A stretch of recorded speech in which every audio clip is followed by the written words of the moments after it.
Euh, les Géonim ont institué qu'on dise après Psuké des Zimra, avant qu'on dise Ishtabach, de dire Shiratayam. Shiratayam, donc les versets de passage de la mer Rouge. C'est la partie la moins importante des Psuké des Zimra, mais néanmoins elle est très importante. Si on n'a vraiment pas le temps on arrive en retard et on veut arriver, il est important d'arriver à la midi avec le Tzibour. C'est important de commencer, pour qu'on ait une fila avec Tzibour, il faut commencer avec tout le monde la Hamida. On voit qu'on n'a pas le temps, donc si on doit sauter une chose, on sautera de préférence Shiratayam. Pourquoi ? Parce que c'est pas marqué dans le Talmud qu'il faut le dire, ça a été institué beaucoup plus tard durant l'histoire. Maintenant, moi, regardez l'importance que ça a. C'est marqué que tout celui qui dit Shiratayam avec joie, comme s'il s'imagine qu'il va être en train de traverser la mer et il voit comme c'est le miracle que Dieu nous a fait, on lui pardonne tous ses péchés. C'est très grand et pas facile. Je crois que ça fait 30 ans que je dis Shiratayam, mais j'ai jamais réussi à penser peut-être une fois une chose pareille, d'accord ? On cavale pour rattraper le Cher Tzibour, d'accord ? Mais s'imaginer tout ça. Ils vont bien vite. Hein ? En plus, ils vont vite. Bon, ici, ils vont plus lentement qu'autre part. Hein. Tu verras quand tu verras dans un autre endroit. Peut-être dans les miennes marocains, Shabbat, où Ishir, Az et Hashiv Morche, d'accord, voilà, avec les termines, tout ça, très joli. Là, on peut peut-être penser tout cela. Après Psuké des Zimra, après Ishtabach, on passe au Kaddish. Le Kaddish est une prière extrêmement importante. Une valeur énorme qu'il faut penser avec beaucoup de kavana. Les gens croient que la Kedusha c'est plus important que le Kaddish. C'est faux. Le Kaddish est plus important que la Kedusha. C'est-à-dire que si quelqu'un maintenant il est à la synagogue et il entend à la fois, des fois il y a deux synagogues ensemble, il entend à la fois Kaddish, à la fois Kedusha. Donc il doit choisir qu'est-ce que je fais, Kedusha ou Kaddish. S'il n'a pas entendu les deux, il répondra Kaddish. Parce que Kaddish est plus important que la Kedusha. Pourquoi est-ce qu'on dit le Kaddish ? Le Kaddish est institué dans chaque morceau de la prière. La prière, quand on fait la prière, on va monter. Il y a 4 mondes. Le monde le plus bas s'appelle Asiya, c'est l'autre monde, le monde de l'action. Après, il y a le monde de la Yetzira. Comment appeler cela ? Fabrication. Après, Bria, création. Atzilut, émanation. Quand on commence la prière, on se trouve dans Asiya. Quand on dit Baruch Sha'amar, on commence par les Psuké des Zimra, on rentre, toute la prière avant, c'est les Korbanot, Hodou, etc. Ça, on est dans Asiya. On est Asiya jusqu'à Baruch Sha'amar. Après, de Baruch Sha'amar jusqu'à Ishtabach, c'est Psuké des Zimra, on rentre dans Yetzira. Après, on dit Kaddish, on passe dans Birkot Kashma, Bria. Et après, on commence la Hamida. On doit normalement le faire Kaddish entre la fin des Psuké des Zimra et le début de la Hamida, mais on ne fait pas parce qu'il faut juste poser les deux. Après quoi, on redescend. Après qu'on ait fini Niflat Apayim, on redit Kaddish et on passe à Ashrei. Ashrei jusqu'à prochain Kaddish, là on est de nouveau on descend à Bria. Après on dit Tfilal David jusqu'à Oshienu, on est dans Yetzira, et après Kavel Hashem jusqu'à Mushabeach, on est dans Asiya. En fait, on aura 7 degrés. Maintenant, chaque fois qu'on veut monter, pourquoi d'abord on redescend ? Shabbat et Yom Tov, on ne redescend pas. On reste là, on ne dit pas les Kaddish après. Il y a 1 ou 2 Kaddish et c'est terminé. Parce que les jours de Chol, on ne peut pas rester au niveau très haut. On est forcément obligé de redescendre. On a reçu la lumière, on redescend. Shabbat et Yom Tov, on reste haut durant toute la fête, on reste à un très haut niveau. Maintenant, la Toum'a, les forces impures. C'est quoi l'impureté ? L'impureté, c'est la mort. C'est ça. Dieu a créé la vie et la mort. La vie, par excellence, c'est Hachem. Son nom, Yudke Vavke, celui qui était et sera, c'est-à-dire être. La Toum'a, c'est l'antithèse, c'est le non-être, la mort. J'ai mis devant toi la vie et la mort, choisis la vie. C'est-à-dire que Dieu a créé aussi la mort. Maintenant, la mort, elle est morte. Alors, comment c'est qu'il y a tellement de mal dans le monde ? La mort, lorsqu'on lui injecte de la vie, elle devient vivante. Ça fait des morts vivants. Des fantômes, des Frankenstein, des Dracula, d'accord ? Des Hitler, des Ahmadinejad, des Arafat, etc. D'accord ? Ça sont des morts vivants. Des gens qui aiment la mort, des gens qui aiment tuer. Comme on a vu dernièrement, Shabbat, ils viennent poignarder, ils sont heureux de tuer, d'accord ? Les camps de concentration, tout ça, c'est des morts vivants. D'où ils ont leur force ? C'est de la mort. La mort, elle est morte. Et on trouve de la force de Hachem. Comment? Ils arrivent à sucer, à prendre un peu de force de la Kedusha. Le meilleur moyen qu'ils prennent, c'est quand on fait un péché. Sinon on fait un péché, on donne la force à la mort. Un des péchés les plus graves qui donne beaucoup de force à la mort, c'est Zera al-Batala, parce que le Zera, la semence, c'est ce qui donne la vie, par excellence. Et là, tu le donnes à la mort, d'accord? Donc tu donnes une vie énorme aux démons, aux forces impures. Maintenant, quand nous, on va prier, qu'est-ce qui se passe? La Touma, elle veut monter avec nous, elle veut aussi recevoir la lumière de Hachem. Elle sent qu'il va monter.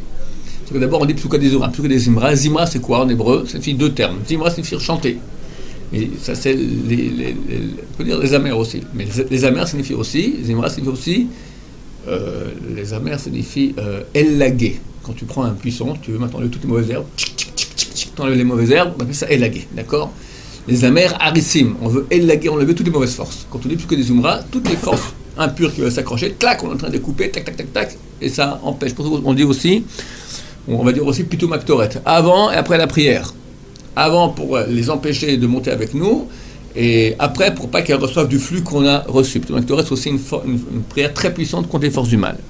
Mais la prière la plus puissante pour empêcher les forces du mal de monter avec nous, c'est le Kaddish. C'est pour ça que le Kaddish, on va le dire en araméen. Les forces du mal, elles comprennent l'araméen, elles ne comprennent pas le Shona Kodesh. Elles savent qu'il y a une grande lumière dans le Shona Kodesh, mais l'araméen, c'est une sorte de langue de deuxième classe, que les forces négatives comprennent. Alors on va dire exprès maintenant, ce Shevar, cette louange à Dieu extraordinaire, Itgadal, Vitkadash, que soit grandi et soit sanctifié son grand nom. Ça parle de quoi? Ça parle de Gog ou Magog. Gog ou Magog, c'est marqué à la fin de Gog ou Magog, la fin de la guerre que nous attendons là très bientôt. C'est marqué Vitkadilti, Vitkadishni, Laine Amim Rabim. Je me grandirai, je me sanctifierai aux yeux de peuples nombreux. Et tous reconnaîtront que je suis l'Éternel. On rappelle maintenant, sachez, force du mal, que bientôt Hachem va se dévoiler et vous serez ratatinés. Elles entendent ça en araméen dans leur langue, elles sont toutes ratatinées, elles ont extrêmement peur, d'accord? Maintenant, si on le dit avec beaucoup de kavana, c'est marqué que celui qui dit le Kaddish de toutes ses forces, alors on lui déchire tous ses mauvais décrets. C'est quoi toutes ses forces? Marloket, Rachid Osot, il y en a qui disent toutes ses forces, c'est fort, pas comme un fou. Comme j'ai vu une fois quelqu'un qui rit, ah yeah, shmeh, d'accord, ça c'est complètement idiot, d'accord, ça on le met à l'asile de fou. On le dit avec, pas yeah, shmeh, rabat, comme ça, il faut le dire avec force, yeah, shmeh, yeah, shmeh, d'accord, il faut le dire fort, pas en hurlant, et l'autre avis dit avec toute sa kabbalah, avec toute intention, donc les deux sont nécessaires. Donc faire attention de bien répondre cela comme il faut bien. Maintenant, il y a une erreur, parce que les gens disent très souvent le Kaddish jusqu'au mot Itbarach ou Almaya. Yehe Shmei Rabba Mevarach, La'alam La'alma Almaya Itbarach. Il faut dire pas Berhu jusqu'à Be'alma. 28 mots. À un moment, il y a Mikol, il faut dire Min-Kol. Si on dit Mikol, ça fera un mot. Min-Kol, ça fera deux mots. On doit arriver à 28. 28, ça veut dire puissance, c'est une puissance qui a la force de casser Amalek. Il faut penser aussi, quand on dit cela, qu'on casse maintenant la force de Amalek. Le Zohar, il dit que grâce au Kaddish, on défait les chaînes de fer. D'accord? Il y a des chaînes de fer qui enlacent la Kedusha, boum, on les fait casser. Donc on répond Yesh me Rabba jusqu'à Be'alma. Si jamais le Shar Tzibour va très vite, je n'ai pas le temps d'arriver jusqu'à Be'alma, avant que lui arrive. Quand lui arrive, je dois répondre Amen. D'accord? C'est fini. Si je ne suis pas arrivé aux 28 mots. Mais je peux sauter le Amen qui est entre les deux, celui de Berichou. Le Amen de Berichou, il est moins important que les autres. Donc je peux ne pas le dire pour arriver à dire les 28 mots jusqu'à Be'alma. Vous suivez ce que je dis ou pas? Regardez dans le Sidour et vous verrez, d'accord? Il dit Yesh me Rabba, il dit Vimru Amen. On répond Amen. Yesh me Rabba Merach la'alam alman ma'id barach. Vishkabach vitpar vetrumo etasef tadar vitale vitalal. Shbet dekoucha Berichou. Tout le monde répond Amen. Toi, si tu es à Berichou, tu ne réponds pas, tu continues. Berichou, Laelam, Nikol Bechat Asher, Adatish Bechat Nachamata, Damran Ba'alma, et là tu peux répondre Amen. Pour que tu aies les 28 mots. Oui. Dans plusieurs sites, il y a le Kaddish, il y a les Alam, les Almé, les Alam ou l'Almé. Ouais, Machloket entre Rav Ovadia Yosef et le Ben Ishraï. Est-ce qu'on dit l'Alam, l'Almé Almaya, ou l'Alam, ou l'Olmé Almaya? Chacun fera comme il veut, et chacun a la sur qui compter. Oui. Il faut savoir la signification de chaque mot qu'on dit. Ça vaut la peine de comprendre un peu ce qu'on dit. Ben on va traduire maintenant, c'est l'occasion. Non, mais en gros, Yehe, que soit, Shemeh, son nom, Rabba, grand, Yeshme Rabba, grand, Mevorach, béni. La lame, dans ce monde, ou l'Olma Almaya pour tous les mondes. Pour les mondes des mondes, d'accord, pour l'éternité. La lame Almaya, Itbarach, qu'il soit béni. Vishlabar, que soit loué. Vitpar, que soit glorifié. Ça veut dire le mot paré, d'accord, resplendissant. Vishlabar, Vitpar, Vitromam, soit qui monte. Hein? Grandit. Ça c'est des gadal. Les tromam, c'est monter. Les tromam, Vitpar, Vitromam, Vitnassé. Vitnassé, c'est aussi monter, devenir arriver à la tête. Vithadar, que soit aussi resplendissant. Hadar, c'est quoi? C'est la beauté, d'accord, resplendissant aussi. Vite Alek, qui monte, vite Halal, et soit loué. Bon, ce sont tous des synonymes avec des nuances un peu différentes. L'aila, plus haut, Minkol Bichata, de tous les brachot, les bénédictions. Shirata, chant, les chants en tant que louange. Et Tushbehata, et louange de nouveau, l'aila Minkol Bichata, Shirata, Tishbehata, Nechamata, Nechamata, et consolation, d'Amiran Baalma qu'on dit dans le monde. Voilà. Et ça, c'est une puissance du tonnerre. Donc là, on doit dire en même temps que l'officiant qui fait le Kaddish, on doit commencer de Yeshme Rabba jusqu'à... Bimou, Amen. Alors maintenant, comment on dit ça? Le Charles dit It Gadal, attention, pas dire, pour ceux qui sont Charles pas It Kadal, erreur commune, It Gadal, c'est un gué. It, et pas It non plus, mais Yit. Yit, c'est un Y. Yit, Gadal. Veyit, Ka. Le premier c'est un G et le deuxième c'est un Ke. Les gens font très les deux Ke. It Gadal, Veyit Kadash. Yit Gadal, Veyit Kadash. Shemeh, Rabba. C'est comme ça, ouais. Le Shin aussi, entre les deux. Oui, It Kadash, pas dire It Kadash, Shemeh, bien prononcé It Kadash, Shemeh. Kadal signifie en araméen, c'est le crâne. It Kadal, que soit crâné. Je sais pas ce que ça veut, ça veut rien dire, mais c'est pas. D'accord? It Gadal, It Kadash, Shemeh Rabba. Si le Shaliach Tzibur il va super vite et qu'on n'a pas le temps de répondre à Amen entre les. On répond quoi? On répond. Il n'y en a qu'un qu'on peut zapper. Des Berichot. Ouais, de Berichot. C'est quoi où on doit se prosterner sur les Shaliach Tzibur? C'est quoi les sécrations? Alors il y a deux façons de faire. La plus simple, quand tu commences, It Gadal, tu te prosternes. Et après, chaque fois que tu vas dire Amen. Donc, It Gadal, It Kadash, Shemeh Rabba. On me répond Amen. Baalma divrach roté, Yarbis, Bekarem, Shiheh. L'aila Mikol Bechata Bechayachon l'Amiran. Hein? Dans le Karim, Vemrou. Alors, Vemrou, Amen, tout là. Yesh me Rabba Berach, la Mamaya, Ishtabach, Vetpar, Berichou. L'aila Mikol Baalma. 5 fois. Ouais. Nous, le Chartibourg. Le Chalia. Celui qui dit ça, ouais, le Chartibourg. Il y en a aussi qui se prosternent avant Bechayechon. Ça, c'est après déjà. Ça, c'est les. Ah, de faire comme ça sur le côté. Ouais, on peut faire sur le côté. Ok, c'est moins important. C'est une coutume, c'est pas. Nous, on doit aller jusqu'à Béalma, c'est ça. Voilà, Béalma. Sfaradim jusqu'à Béalma, et c'est bien de dire cela. C'est une halakha le fait de.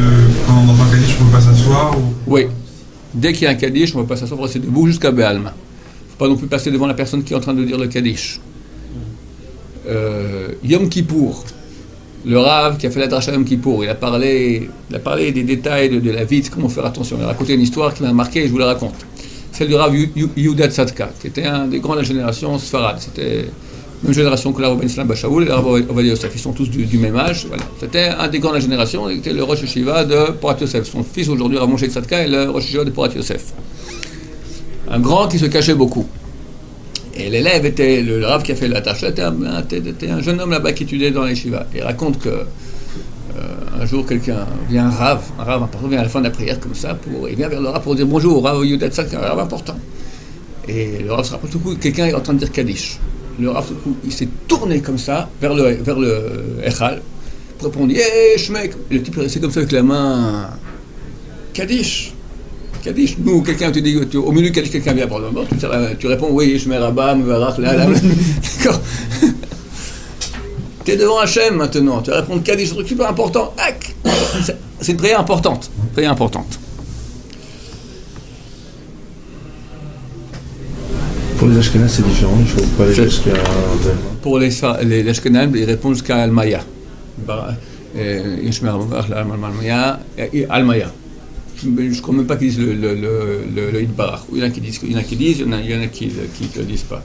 Vous avez dit quand est-ce qu'on peut s'asseoir? C'est après... Alors on ne peut pas s'asseoir dès que le Kaddish commence, jusqu'à Be'alma.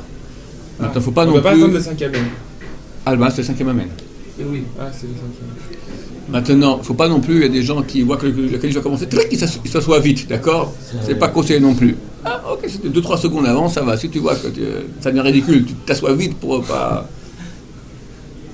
Et on ne peut pas non plus quitter la salle, j'ai vu ça souvent. Ce matin, j'ai encore vu ça. Un type qui passait pour prendre de l'argent, d'accord? Au milieu du Kaddish, il quitte la salle, on n'a pas le droit. Il faut rester dans la salle jusqu'à Be'alma.